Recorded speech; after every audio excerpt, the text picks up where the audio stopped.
Hola, buenas tardes. ¿Qué tal? Espero que estéis todos bien.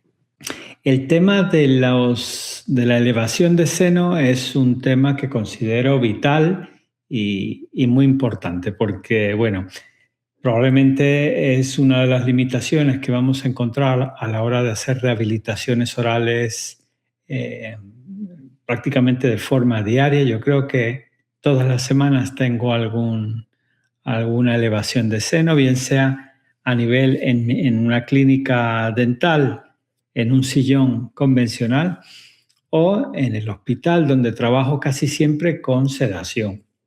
Esto es interesante porque es conveniente, yo creo que saber cómo se comporta y cómo es la respuesta, ¿no?, quirúrgica a este tipo de procedimientos y por suerte, para nosotros como cirujanos orales, tenemos la suerte de poder conseguir unos bloqueos estupendos y bueno, pues a medida que nos vamos haciendo un poco más diestros en el procedimiento, es clave también la velocidad, como todo, que se va cogiendo con el tiempo, pero bueno, nos va ayudando mucho y es un procedimiento perfectamente cómodo de realizar.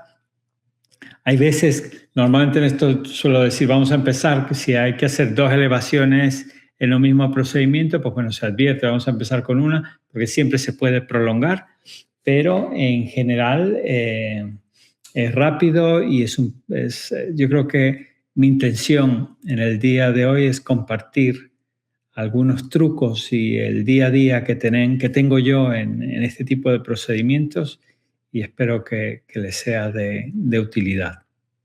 ¿Cuáles son los objetivos de esta sesión? Pues bueno, primero que todo, comprender la anatomía del seno maxilar aplicada a la implantología. Las indicaciones y las contraindicaciones es importante saberlas y tenerlas claras. Las contraindicaciones mayoritariamente suelen ser relativas, pero bueno, yo recomendaría siempre que al inicio mantenerse más claro con esto porque te evitas luego sufrimientos innecesarios. Siempre se va a sufrir un poquito al principio, pero ya luego puede uno ir aventurando e ir rascando un poquito más las indicaciones y bueno, puede dar resultados en casos donde quizás antes estabas más al límite. Conocer las técnicas de abordaje, tanto lateral como transcrestal. En esto quiero ser claro, para mí el abordaje para para una elevación de seno es por vía lateral. Yo les voy a presentar que revisando la literatura también tenemos la elevación transcrestal como una opción perfectamente validada, que yo no lo voy a discutir, pero en mis manos no me siento con la confianza para realizar este tipo de procedimientos, principalmente porque tengo la sensación de que estos movimientos terminan siendo un acto de fe, ¿no? Cuando queremos levantar 3 o 4 milímetros en un seno, mi experiencia es que es muy fácil romper la membrana y que luego pues todo el producto que vayamos a colocar pues se nos vaya en el seno. Entonces a mí me gusta la visión directa. Y como normalmente va bien, pues entonces es el que recomiendo. Y si no, nos quedamos con los implantes cortos, nos quedamos con implantes de 6 milímetros, cuanto más anchos mejor. Y entonces en cuanto a superficie y volumen, pues va muy bien también. Aprender el protocolo paso a paso con navegación dinámica. En este caso, la navegación dinámica la utilizo como una guía y un instrumento de verificar que todo el proceso de la elevación se hace más didáctico, aparte de que en mi quirófano la navegación dinámica llevamos ya cerca de 2 años y medio, casi 3, utilizándola para todo tipo de implantes, sea una elevación de seno, sea en ocasiones una pieza dental con complejidad que nos puede dar molestias. A ver, perdón que se me ha abierto esto. Vamos a volverlo a poner. Aquí. Sí. Esto es que se me mueven las ventanas. Aquí lo tengo. Muy bien. Entonces, como les comentaba, identificar las complicaciones intraoperatorias. Esto es fundamental porque en realidad la cavidad oral es extremadamente noble y el seno maxilar también. Hay que tener un par de cosillas en consideración, pero fuera de eso los resultados suelen ser excelentes, las tasas de éxito son muy elevadas. Vemos que en la literatura están descritas perforaciones y complicaciones de un 25%. Yo creo que esto es más alto que la realidad. En el momento en que nuestra curva de aprendizaje llega a un nivel, probablemente estemos más cerca de un 5%, es mi sensación. Seleccionar materiales de injerto según la evidencia actual y el DTX, bueno, como un instrumento que tenemos ahí para apoyarnos. Vamos a ver. Entonces, bueno, 5 minutos de anatomía del seno maxilar, indicaciones preoperatorias, la lateral, que es en la que yo me voy a centrar, la transcrestal os la dejo, también os puedo pasar presentación, también os puedo pasar algún documento que tengo de resumen de literatura, si lo queréis me lo pedís y yo encantado os lo paso, evidencia científica en los injertos y bueno, lo que habíamos dicho. Anatomía del seno maxilar. Bueno, ¿qué podemos decir de esto?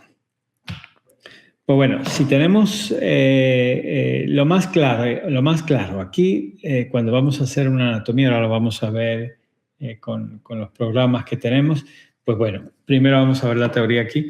Tenemos la membrana de Schneider, que suele ser la barrera de entrada y lo que más nos cuesta aprender a realizar el marcaje a nivel de la ventana lateral cuando estamos haciendo la osteotomía.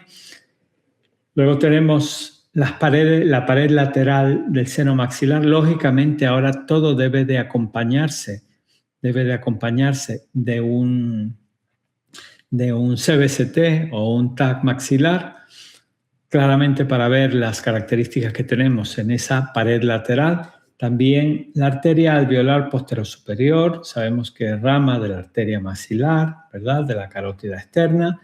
Y bueno, esta nos la vamos a encontrar en el 80% de los procedimientos. Si nos vamos más arriba de los 23, 24 milímetros de reborde crestal, lógicamente depende de qué parte estemos en el reborde. ¿Qué grado de atrofia, quiero decir, tengamos?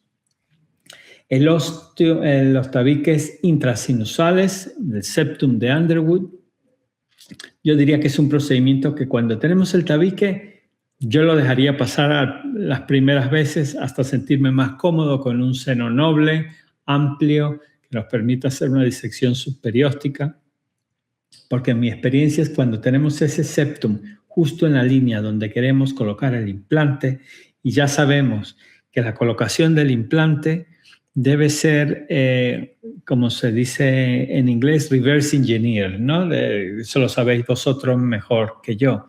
Partimos de la prótesis hacia el implante y no al revés, con lo cual, si el implante tiene que estar en una posición, ahí es donde tiene que ir y tendremos que preparar toda la zona de la regeneración ósea y todo lo que haga falta con tal de tener esa posición lo más ideal posible. Hay sus limitaciones, pero en principio tendríamos que colocarlo donde corresponda, en angulación para garantizar el éxito y la salud de esa rehabilitación.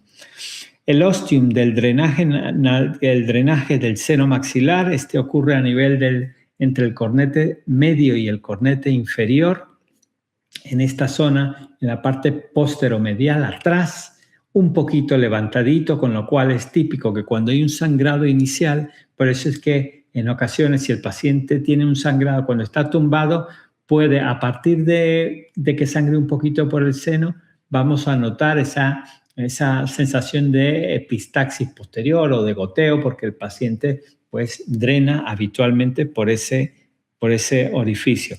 en el caso de que haya alguna perforación. Es importante pues tenerlo identificado, tiene 2 a 4 milímetros, es importante saber que él nos va a dar la permeabilidad en la zona y finalmente tenemos la relación con las raíces premolares y molares. Lógicamente tenemos que colocar el implante de la forma más adecuada sin lesionar las raíces, tratando de mantener unos 3 milímetros a cada lado, cosa que aunque es evidente y parece una perogrullada, cuando estamos en la boca y no tenemos una referencia, es fácil o relativamente fácil que se nos desvíe la angulación. Yo creo, mi consejo en este caso es hacerse una férula quirúrgica en el inicio. Yo cada vez la uso más, de tal forma que tenemos la orientación en forma de J, ¿verdad? No hace falta que sea una arcada dental completa, porque las deformaciones o los warpings que se producen en las férulas quirúrgicas son más evidentes cuando tenemos una arcada completa que cuando tenemos una J. En una J nos va a ir mucho mejor y nos va a permitir con que lleguemos hasta el incisivo central y lleguemos a un 7, pues ya vamos sobrados para estabilidad y saber dónde lo vamos a colocar. Entonces es importante pues saber, claro, que la neumatización es progresiva después de las exodoncias. También tenemos los septums en un 30 al 80 de las arterias, la arteria intraósea, que lleva una porción que va en ocasión por el periósteo por fuera, pero luego hace una perforación de la pared lateral y eventualmente se introduce y va paralelo a la membrana de Snyder o se embebe en ella. Cosa importante porque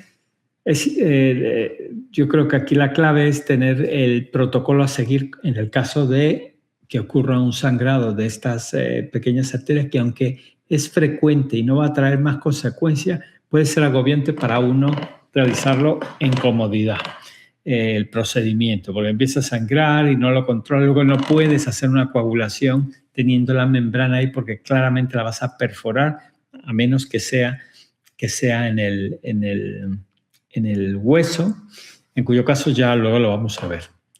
CBCT, lo dijimos, y clasificar la anatomía antes de operar.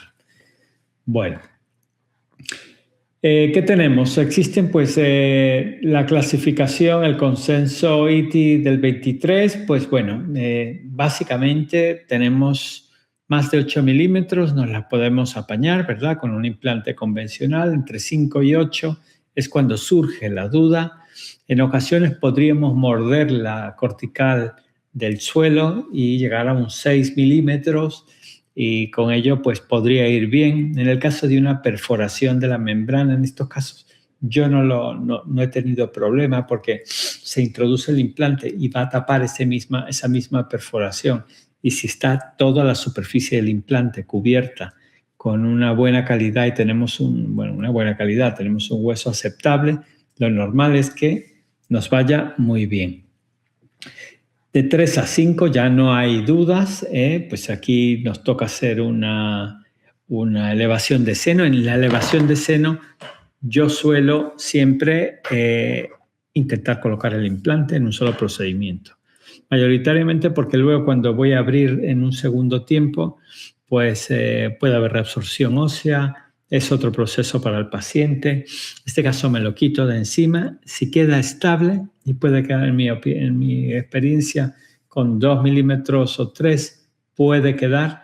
Entonces ahí es discutible, ¿no? Aunque si hay dudas, pues se sigue el protocolo clásico de mayor seguridad, se hace una regeneración ósea, una elevación de seno. Esperamos 6 a 9 meses, que va a depender mayoritariamente del tipo de material que utilicemos. Yo intento utilizar hueso autólogo casi siempre, pero hueso autólogo en al menos un 40 o un 50%. Bueno, lógicamente no tenemos lo suficiente la mayor parte de las veces, o nos resulta una morbilidad añadida el retirar este hueso. pero en el caso de una elevación de seno, ciertamente el hueso heterólogo se comporta estupendamente, el hueso bovino tiene un comportamiento magnífico, lo único es que hay que prolongar el tiempo antes de volver a entrar, ¿no? Entonces, bueno, eso es. Y en la clase 5, pues son muy complicados porque en esto, como no lo tengamos muy claro, o bien utilizamos un implante cigomático, en mi opinión, o dependiendo de la estructura. Yo he tenido buena experiencia con los implantes monocorticales. Son casos muy extremos, con 1 milímetro. O podemos hacer una elevación con muchísima calma, muy abundante de hueso y ver qué pasa, ¿no? Que si se reabsorbe o el resultado no es el ideal, con 1 milímetro tampoco había mucho. Lo importante es el cerrar adecuadamente para garantizar de que este material no se nos vaya a escapar y no vayamos a tener infecciones innecesarias. ¿Cuál es el algoritmo? Pues bueno, básicamente lo he estado explicando ahora mismo. Tenemos que más de 5 milímetros, pues podríamos intentar el osteotomo y hacer una elevación transcrental a aquellos que se sientan cómodos. Yo prefiero la elevación lateral. Cuando es menos, entonces, bueno, pues uno se puede plantear, ¿tenemos una estabilidad a la colocación del implante? Sí o no, es una forma de verlo. ¿Estabilidad qué sería? Pues bueno, sería menos de 25 newtons, es más o menos lo que se considera. 25, 30 newtons, cosa que es muy frecuente que ocurra porque vamos a solo poder meter 2 o 3 espiras que van a ser las que van a estar en contacto con la cortical y el resto nos va a quedar literalmente haciendo un tent pole, ¿no? Una tiendita de campaña que nos va a permitir la colocación del hueso. El implante simultáneo es mi objetivo a seguir. Se lo digo siempre al paciente, explico muy claramente y me estoy un rato largo explicándole todas las posibilidades. Puede pasar esto. Puede pasar que inicialmente hagamos la elevación, se rompe la membrana y lo dejemos. Puede pasar que coloquemos el hueso, nos tengamos que esperar por falta de estabilidad. Y puede pasar que lo que vamos a intentar, hacer todo el procedimiento. Y lo que puede pasar, infección. Puede pasar neumatizaciones involuntarias cuando el paciente se suena la nariz o hace algún esfuerzo. Trato de ser muy claro con todo esto para que todo explicado con detenimiento da mucha tranquilidad. Además, viene el consentimiento. Hoy en día tenemos inteligencia artificial que les envía a cada paciente su consentimiento de forma automatizada con los riesgos específicos, con lo cual cada vez vamos relajándonos más en ese aspecto. Hemos dicho que cuando vamos a hacer la elevación, bueno, ya en este caso, voy mirando el tiempo, atrofia ya lo sabemos, maxilar menos de 8, ya esto está claro. Fracasos previos por falta de hueso, hay que tener mucho cuidado cuando recibimos pacientes que ya llevan previo un tratamiento, una elevación fallida. Yo he encontrado pacientes que al principio me los derivan y no está especificado que ya llevaba un intento fallido y me han dicho, pues esto lo hice hace 5 años y yo me he encontrado la membrana perforada. Con lo cual, esto es más complicado cuando ya hay un intento fallido, hay que tener cuidado y ser muy claro con el paciente. Se puede abrir la ventana, lógicamente, un poco anterior o posterior a donde se hizo previamente, se confirma en el TAC y así por lo menos iniciamos el procedimiento en una zona sana. Lo que no podemos entrar justo donde había el daño o el problema. ¿Cuándo no? Pues una sinusitis aguda o crónica, tumores del seno, lógicamente, radioterapia. Hay que recordar también la osteonecrosis por bifosfonato. Cada vez más pacientes presentan problemas de densitometrías que no son las adecuadas y el reumatólogo le pone con todo el mejor hacer los bisfosfonatos y nos encontramos con pacientes que tienen un problema con esto. Esto tiene un protocolo, no tenemos tiempo para entrar en ello, pero bueno, hay que seguir las guías de práctica clínica, dependiendo del tipo de bisfosfonato, si es tomado, si es inyectado, si es semanal, si es mensual, y todo esto tenerlo muy claro. Tabaquismo, pues es una contraindicación relativa siempre. Yo lo que encuentro es que se abre mucho en los colgajos con el tabaco. Entonces eso hay que tenerlo en cuenta porque hay que dar más puntitos de lo esperado. Igual hay que reforzar esa sutura al final mucho. Patología de la membrana, el engrosamiento. Pues bueno, si hay un engrosamiento, buscar la causa del engrosamiento. Encontramos una raíz que tiene un granuloma apical, que tenemos una lesión quística, entonces en ese caso, pues tratarla. Que tiene alguna lesión, alguna sinusitis, pues igual primero ir al otorrino. Hay casos donde esa membrana está engrosada y nos tiramos año y medio tratándola y no conseguimos que baje. Entonces se le explica al paciente y se puede realizar el procedimiento siempre que no haya un foco importante antes. ¿Cuál es el paso que yo llevo? Pues bueno, el que tenemos todos, un CBCT más el escáner oral. El escáner oral, pues bueno, como se va a integrar todo en el DTX, pues entonces esto nos da mucha confianza para saber dónde vamos a hacer la incisión, dónde está la unión de la encía adherida con la encía libre. Una vez que tenemos el DTX, vemos la posición, la anatomía, lo estudiamos, ahora lo vemos en una de ellas, y finalmente nos vamos a la decisión. En mi caso, va a ser o lateral o me las voy a apañar con un implante de 6 milímetros que la literatura lo defiende muy bien. En mi experiencia, he tenido malas experiencias valga la redundancia, con este tipo de situación y yo creo que esto es un problema que tenemos que tener en cuenta porque un implante en hueso blando de 6 milímetros, como no esté colocado de una forma ideal y las fuerzas oclusales sean perfectas. Uy, perdón que esto... A ver, que se me está... A ver, un segundo. Que se le está acabando la batería a esto. A ver, un segundo. Un minuto.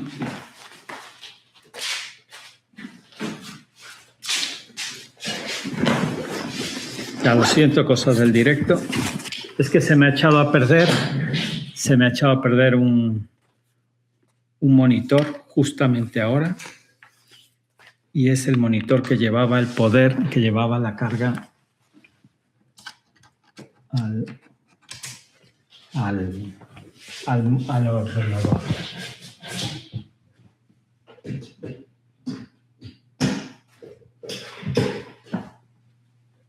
Listo. Bueno, entonces, volviendo.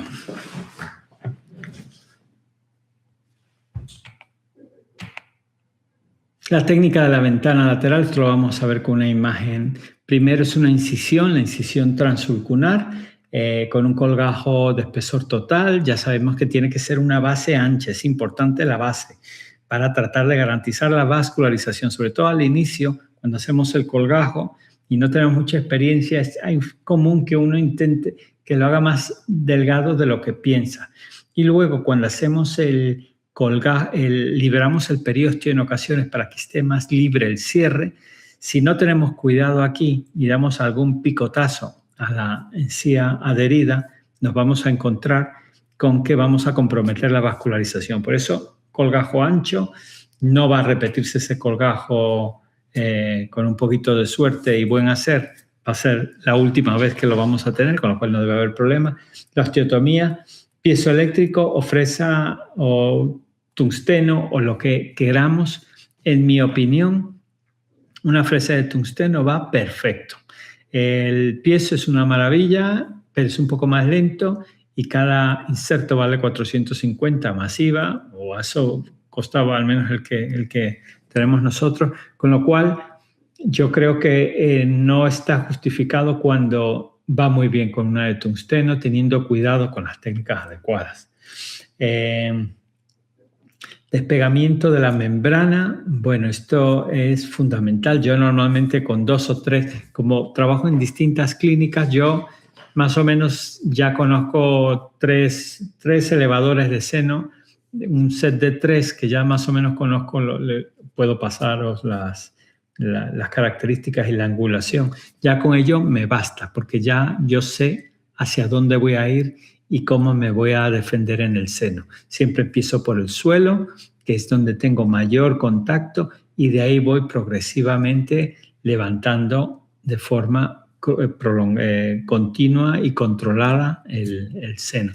En ocasiones se tardan 10 minutos y en ocasiones se puede tardar media hora, porque pillemos la arteria, ¿verdad? Y empiece a sangrar, porque se nos haga una pequeña perforación, porque tenga una inflamación, porque hay tantas causas, es decir, que puede variar, porque el paciente no abra bien, porque la mucosa bucal en un paciente obeso nos puede dificultar el acceso, también puede ser.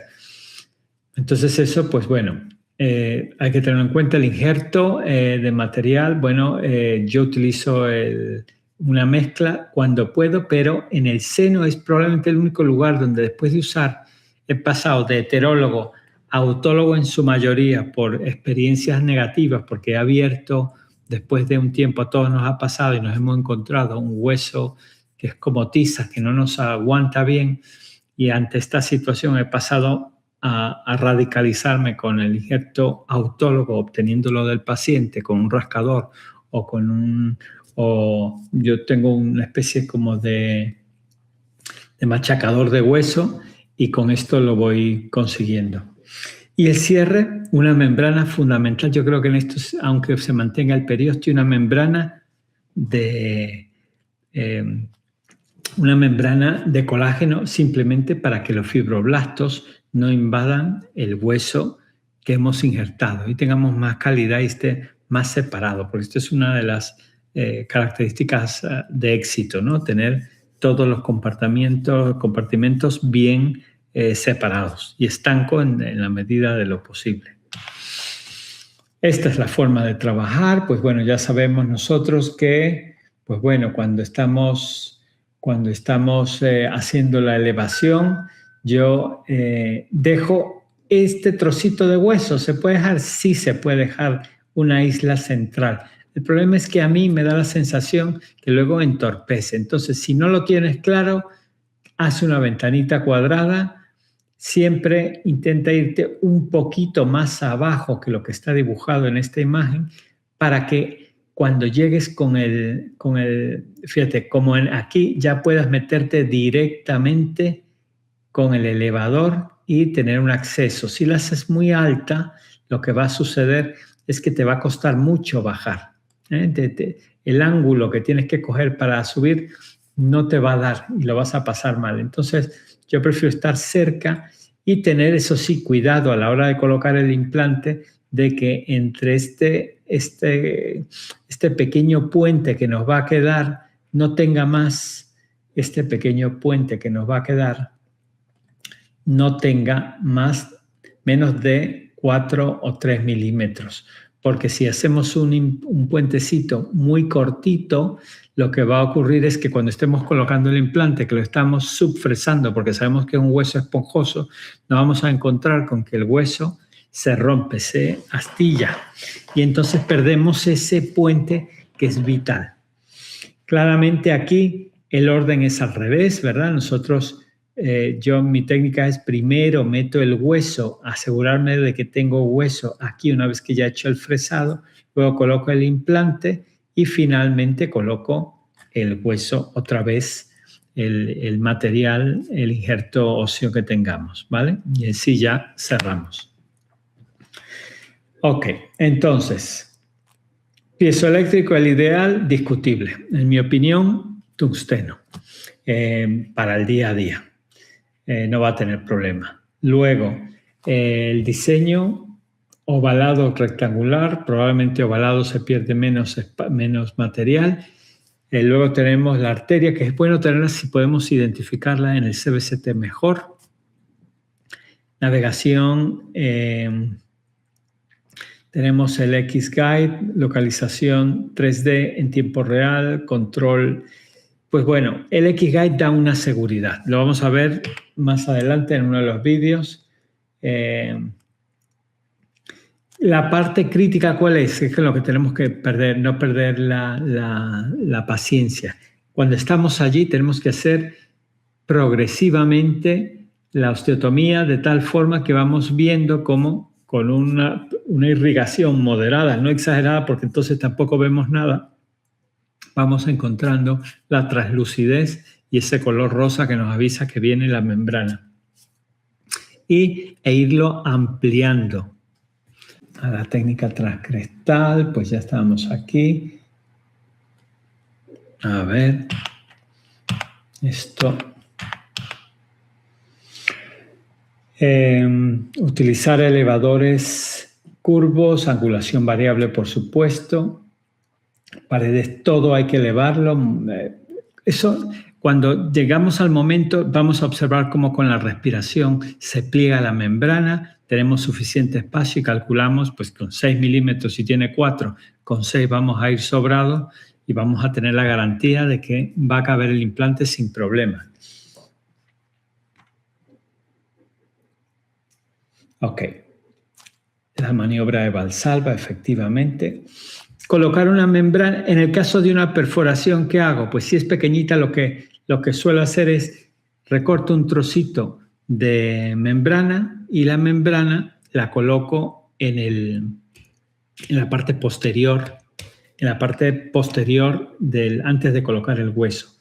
No puedes hacer más, va a ser una barrera que se podría mover, pero con el hueso va a quedar fija. Entonces coloco una especie de doble pared con la membrana de colágeno que está bien irrigada y es plegable, es maleable, y ya entonces coloco el hueso. La técnica transcrestal, yo comentaba que no tengo experiencia, la literatura la defiende, con lo cual, bueno, nos lo mantenemos, pero no es nuestra manera de trabajar. Navegación dinámica con el X-Guide, ¿qué es lo que yo consigo? Pues bueno, esa navegación directa. ¿Es fundamental? Ni mucho menos. Lo que para mí me da es la garantía de tener la última tecnología a mano. Yo creo que un factor diferenciador, una vez que te acostumbras, te da seguridad, tienes mucha precisión y sobre todo comparas cómo sería colocar un implante con tu a mano libre o cuando colocas un implante al revés, que lo colocas guiado y te das cuenta de la diferencia que hay en angulación, en tantos factores, ¿no? Que probablemente, claro, vosotros si estáis más en contacto con la parte oclusal, lo tenéis más en cuenta. En mi experiencia como cirujano maxilofacial fue bastante curioso notar cómo cambia la posición de un implante que yo creía que estaba bien con respecto a la de un protésico, que luego es el que va a hacer el proceso final. Las ventajas, pues bueno, más precisión, esto pues tiene un margen de error muy pequeñito, eso está muy bien. Yo tengo varios canales, les agradezco si tienen oportunidad de ver y de seguir, nos ayuda mucho porque la idea es compartir. Y entonces, pues ahí voy tratando de copiar, tengo las cámaras y voy grabando todo lo que tengo a mano. Materiales del injerto, pues bueno, aquí tenemos hueso autólogo, heterólogo y básicamente, y luego tienes lo que son los concentrados plaquetarios. Hueso autólogo es el gold estándar, nadie tiene duda, el problema es la morbilidad que consigues. Normalmente con un rascador nos puede ayudar mucho si vamos en una mandíbula, en un procedimiento en la rama, tenemos mucho hueso para obtener. Luego tenemos bios, hidroxiapatita cálcica, que tienen comportamientos muy similares. El hueso bovino en general se comporta muy bien, es el que más experiencia tiene. Yo no uso concentrados plaquetarios porque ya me encarece mucho el procedimiento en general. Pero bueno, a ver. Y bueno, cantidades entre 0,25 para una elevación de seno, 0,5 gramos nos vamos a llevar casi seguro. Eso, yo menos de eso no voy a abrir, seguro que no. Y la utilización, pues bueno, puede ser un complemento. Los concentrados plaquetarios sí, pero en mi opinión, en la literatura que he revisado, no mejora significativamente los resultados. Igual, pues faltan más literatura y faltan más seguimientos, que es lo complicado en este tipo de estudios, ¿no? Complicaciones, pues bueno, sabemos que la perforación es la más frecuente, ya sabemos que la podemos manejar. El 5% tenemos sinusitis posoperatoria, puede ser antibiótico ante todo.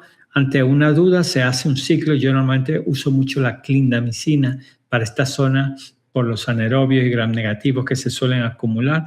Responde muy bien, 300 miligramos cada 8 horas en un paciente que no tenga problemas renales, va a ir muy bien.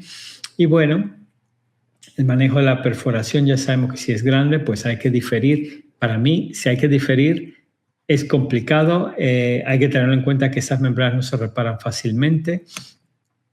Luego, el tabaquismo es el factor de riesgo clave ahí a la hora de cerrar el colgajo. Y luego, pues, yo creo que la clave, como siempre, es un buen CBCT y estudiarlo todo. ¿Qué dice la literatura? Pues la literatura es muy clara. Los resultados son muy buenos a largo plazo con las elevaciones de seno. Hay estudios de 20 años donde todavía se ve que es casi igual al hueso nativo, si no igual. Hay una supervivencia una vez que una membrana perforada se trata muy buena, no debe dar complicaciones. ¿Y cuándo usar un implante corto?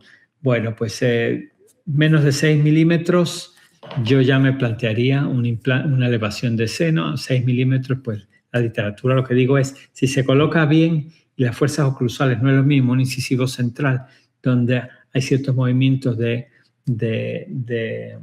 protrusión o de retrusión y eso afecta a las cargas en un implante muy cortito, pero en un maxilar donde las cargas son más verticales y se pueden mantener, yo creo que puede ser una alternativa muy buena.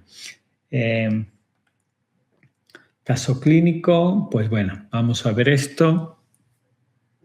Pues bueno, ¿cómo lo miro yo? Aquí, por ejemplo, tengo el DTX, es el software que yo utilizo para todo.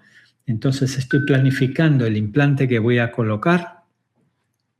Si coloco el implante aquí, por ejemplo, vemos esto que vemos aquí arriba, estamos viendo ya la arteria, ¿ves? Que está más o menos unos 23,8 milímetros de reborde crestal, es una zona.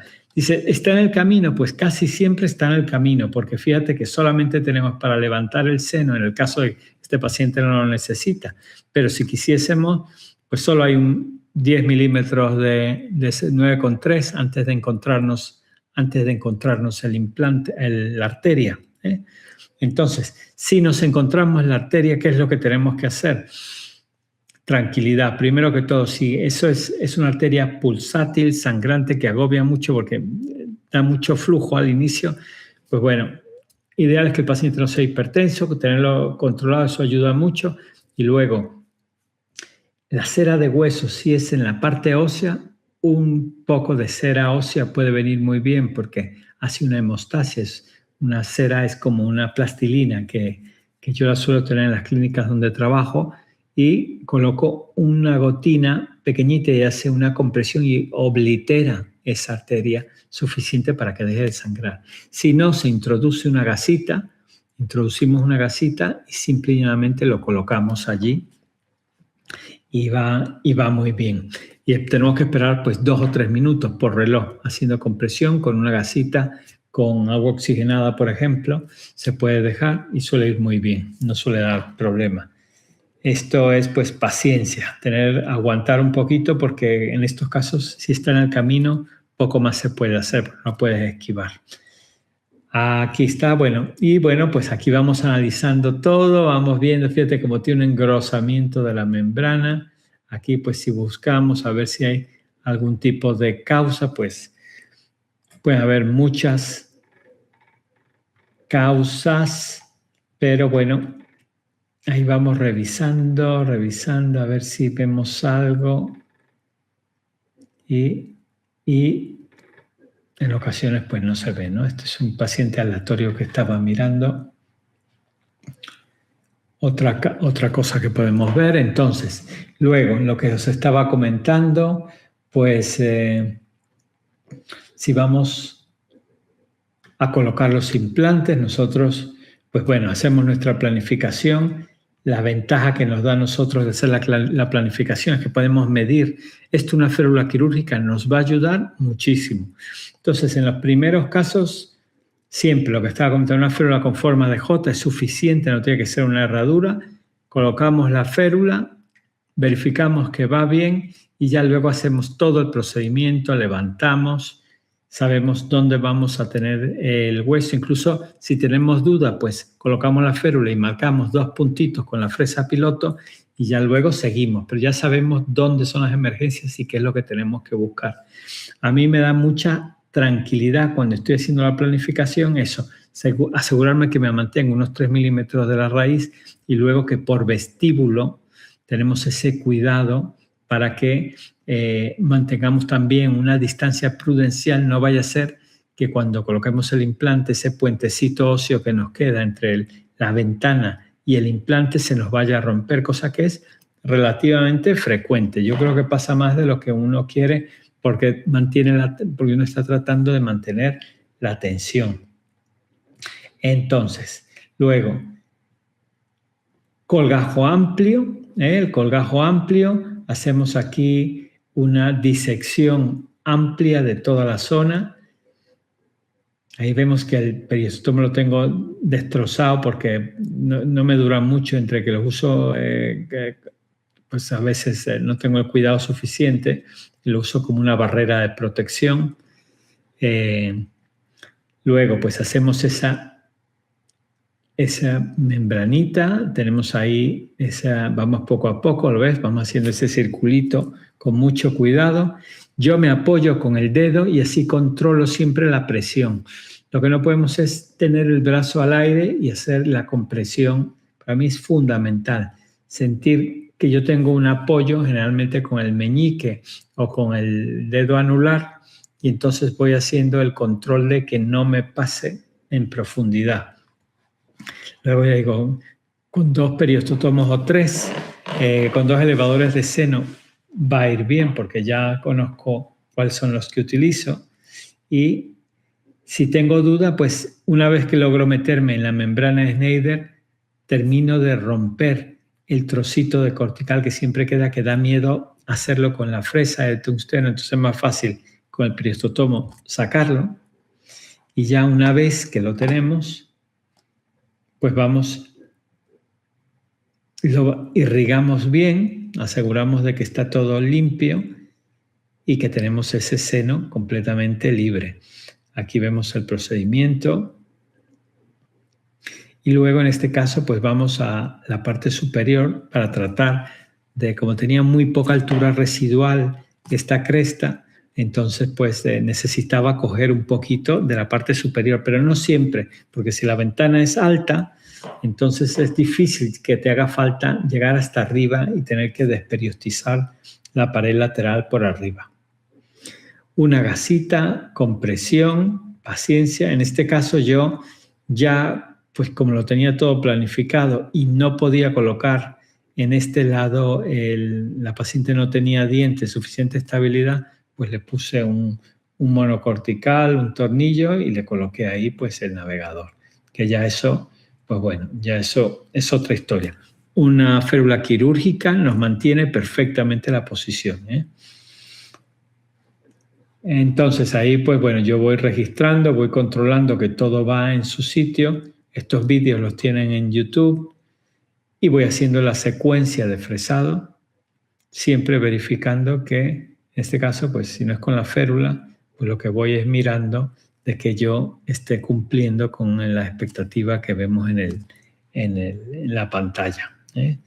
Entonces, una vez que tenemos hecha la secuencia completa, y lo vemos allí en la imagen cómo va entrando, este paciente está hecho con anestesia local, no tiene nada de sedación. Quiero decir que, bueno, esto es incómodo porque se lo mantiene, pero le mantiene el labio levantado y luego le va a molestar, pero como tiene un bloqueo, pues no tiene ninguna molestia, dolor no tiene.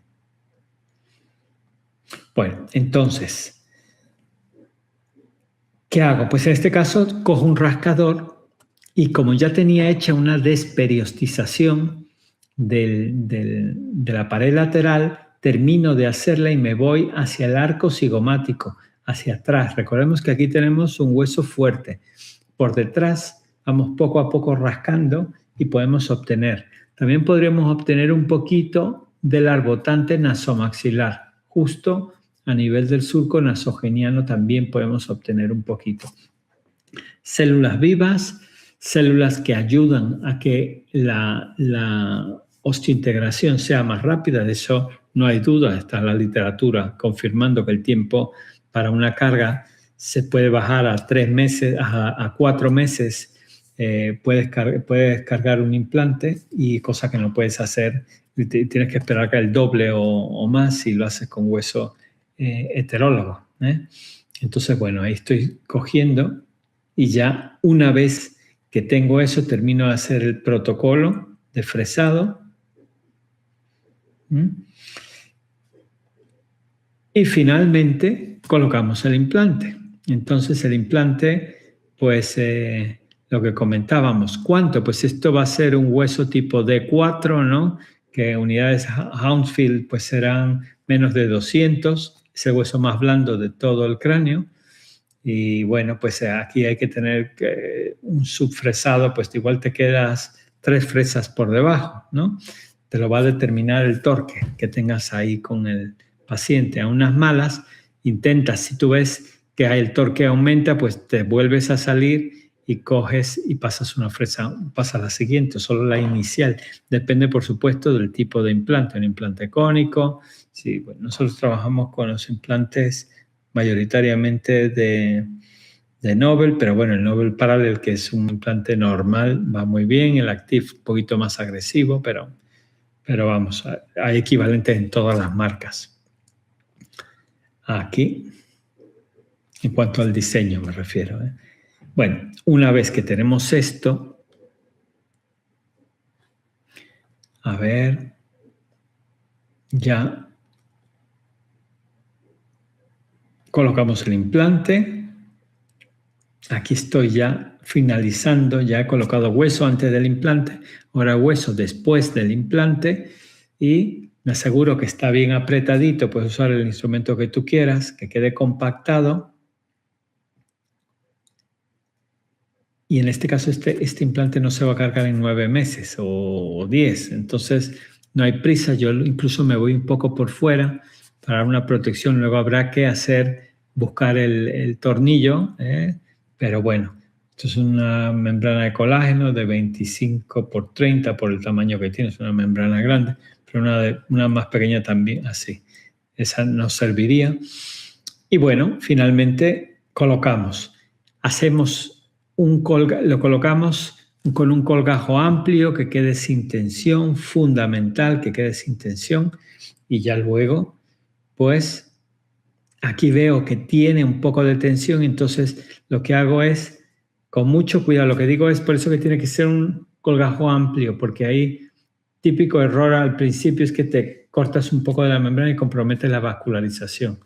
Suturas, nosotros utilizamos suturas reabsorbibles. ¿Por qué? Porque bueno, pues son cómodas, y salvo que sea para un injerto de tejido conectivo que requiere una posición más fija, más tiempo, más meticulosa, en este caso yo sé que el Vicryl me va a ir bien, se va a reabsorber, no se lo tengo que quitar y no le va a pinchar al paciente, porque este tipo de suturas que son trenzadas se deshacen muy bien, no molestan en el vestíbulo, no pinchan. Entonces, esta es mi forma de trabajar. Y bueno, normalmente van bien. Yo creo que son los procedimientos más predecibles. Otras cosas tienen más riesgo, por ejemplo, las elevaciones con regeneraciones óseas, las regeneraciones óseas verticales, algunas horizontales importantes, ya te pueden dar otra complicación, pero en este caso, no. ¿Ok?